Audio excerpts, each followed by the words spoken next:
오늘 우리에게 주시는 하나님의 말씀 미가 6장 3절에서 5절입니다.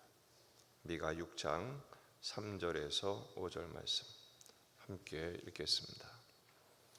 이르시기를 내 백성아 내가 무엇을 내게 행하였으며 무슨 일로 너를 괴롭게 하였느냐 너는 내게 증언하라.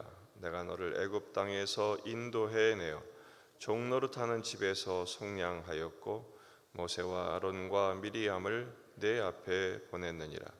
내 백성아 너는 모압 왕 발락이 꾀한 것과 부올의 아들 발람이 그에게 대답한 것을 기억하며 시딤에서부터 길갈까지의 일을 기억하라. 그리하면 나 여호와가 공의롭게 행한 일을 알리라 하실 것이니라. 아멘. 본문에 계시된 주님은 어떤 분이십니까? 공의롭게 행한 일을 알게 하십니다. 하나님께서 이스라엘과 변론하자 하십니다. 그들을 법정으로 소환하시죠. 너희들이 이렇게 심판당하고 멸망당한 이유가 무엇이냐? 이런 죄들을 지었기 때문이다. 죄목을 알리시고 회개하게 하십니다. 더 나아가 증언하라고 하십니다.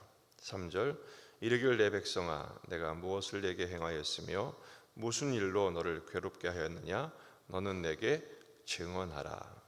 무엇을 증언하라고 하십니까? 4절 내가 너를 애굽 땅에서 인도하여 내어 종노릇하는 집에서 속량하였고 모세와 아론과 미리암을 내 앞에 보냈다.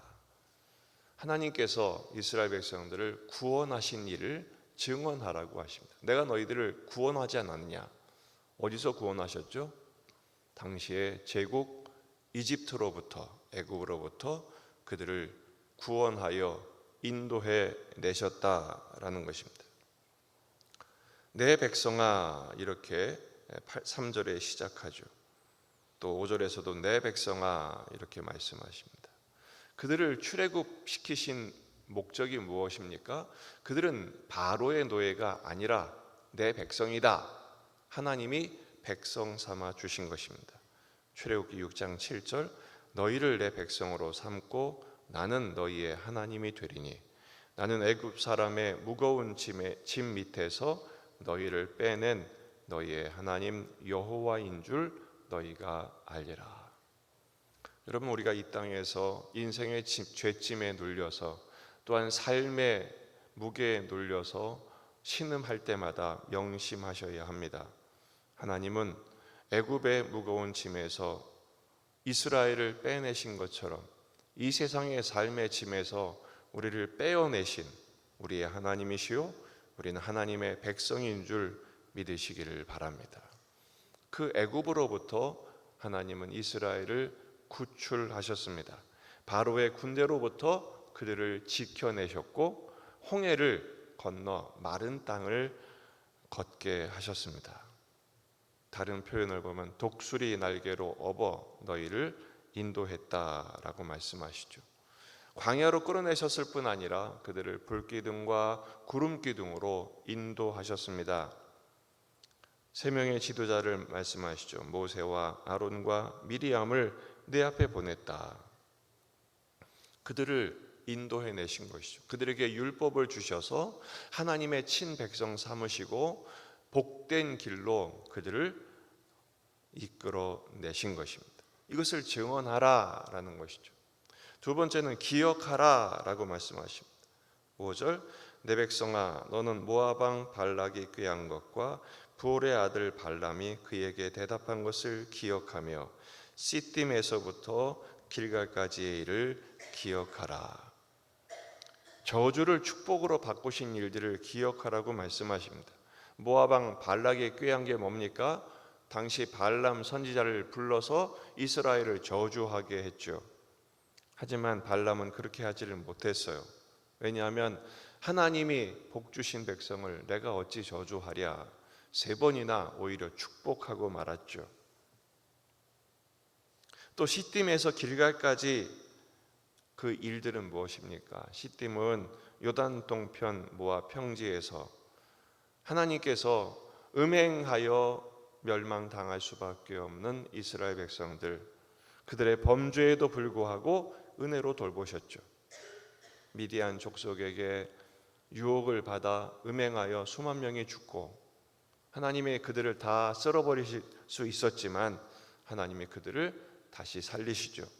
요단강을 건너게 하십니다. 길갈이 무엇입니까? 수치가 굴러갔다라는 것이죠. 지난날에 범죄하여 불순종하여 원망 불평하여 하나님께 범죄했던 이스라엘 백성들의 수치가 굴러가게 하시고 요단강을 건넌 후에 그 하나님의 행하신 일을 기억하는 기념비를 돌들을 세우게 하시면서 언약하시죠. 이렇게 기억하고 증언함으로써 그리하면 나 여호와가 공의롭게 행한 일을 알리라. 공의롭게 행하신 하나님. 이 공의라는 말이 미가서의 굉장히 중요한 주제입니다. 정의를 행하는 것과 공의롭게 행하신 일, 이 공의라는 말은 째다카라는 단어, 하나님과의 올바른 관계, 우리가 하나님께 의롭게 나아갈 때 하나님은 우리의 하나님이 되어주셔서 하나님의 자비와 인자로 긍휼로 이스라엘 백성들을 구원하시고 복되게 해주십니다. 시편 36편 10절 주를 아는 자들에게 주의 인자하심을 계속 베푸시며 마음이 정직한 자에게 주의 공의를 베푸소서. 하나님은 당신의 백성들에게 공의롭게 행하시는 분이세요. 그걸 기억하라라는 것이죠. 기억할 때 감사하게 되고 감사할 때 더욱 하나님 앞에 의로운 관계로 들어가 그 복된 은총을 누리게 되는 것입니다. 오늘 말씀의 교훈은 첫째, 하나님의 백성된 사실을 증언하라는 것입니다. 기억하고 증언하는 것이죠. 하나님의 인도하심을 기억하고 증언하라. 시편 48편 14절 이 하나님은 영원히 우리의 하나님이시니 그가 우리를 죽을 때까지 인도하시리로다. 애굽에서 구원하시고 광야에서 인도하시고 약속의 땅으로 이끄신 하나님께서 그 하나님은 지금도 살아계셔서 우리를 구원하시고 인도하시고 약속의 말씀대로 복 주실 줄 믿습니다.